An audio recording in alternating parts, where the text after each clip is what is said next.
ជំរាបសួរសួស្តីពុកម៉ែបងប្អូនទាំងអស់គ្នាស្វាគមន៍មកកាន់ Channel រៀនភាសាកូរ៉េ MNKO Learning ទាំងអស់គ្នាហើយថ្ងៃនេះផងដែរគឺយើងមករៀនអំពីសន្ទនានៅក្នុងភាសាកូរ៉េតោះចឹងដើម្បីកុំឲ្យខាតពេលវេលាយូរចូលទៅដល់មេរៀនយើងទាំងអស់គ្នាមេរៀនទី19 버스를 탑니다 ពួកយើងជិះឡានក្រុង 영숙이와 미수는 홍 선생님을 만나려고 합니다. 영숙이와 미수는 홍 선생님을 만나려고 합니다. 영숙이와 미수는 ប្រែថា 영숙 និង Wilson ហុង 선생님을 ប្រែថា លោកគ្រូហុង 만나려고 합니다 ប្រែថាមានបំណងទៅជួបចឹងនៅក្នុងប្រយោគនេះគឺយើងបកថា 영숙 និង Wilson មានបំណងទៅជួបលោកគ្រូហុង 두 사람은 버스 정류장으로 갔습니다. 두 사람은 버스 정류장으로 갔습니다. 두 사람은 ប្រែថាមនុស្សពីរនាក់ 버스 정류장으로 ប្រែថាទៅកាន់ឡានក្រុង 갔습니다 ប្រែថាបានទៅចឹងនៅក្នុងប្រយោគនេះគឺយើងបកថាមនុស្សពីរនាក់នោះបានទៅកាន់ឡានក្រុង 그들은 버스 카드를 2장 샀습니다. 그들은 버스 카드를 2장 샀습니다. 그들은 ប្រែថាពួកគេ 버스 카드 ប្រែថាការឡានក្រុង 2장 ប្រែថាពីរសន្លឹក 샀습니다 ប្រែថាបានទិញចឹងនៅក្នុងប្រយោគនេះគឺយើងបកថាពួកគេបានទិញសំបុត្រឡានក្រុងពីរសន្លឹក 51번 버스가 왔습니다. 51번 버스가 왔습니다.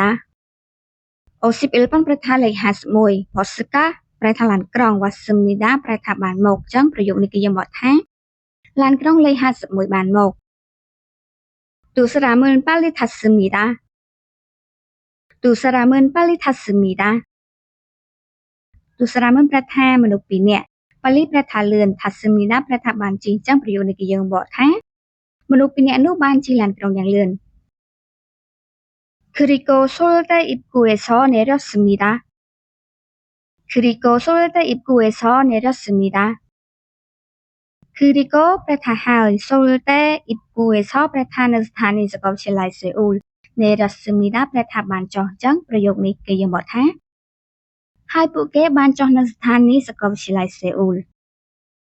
តោះអញ្ចឹងបន្ទាប់ពីយើងរៀនអានរួចហើយឥឡូវយើងមកអានប្រយោគឡើងវិញម្ដងទៀត 영숙이와 미수는 홍 선생님을 만나려고 합니다. 두 사람은 버스 정류장으로 갔습니다.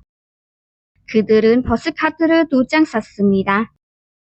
51번 버스가 왔습니다. 두 사람은 빨리 탔습니다.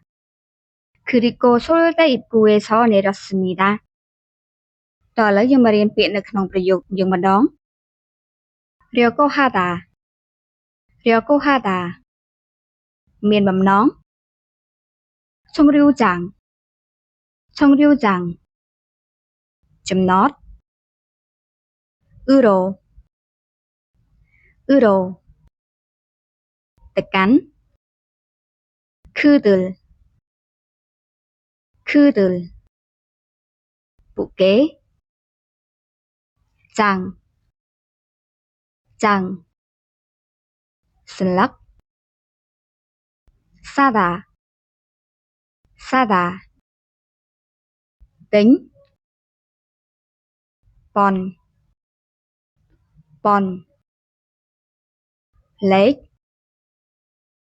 입구 입구 ច្រក 카드 카드 កាត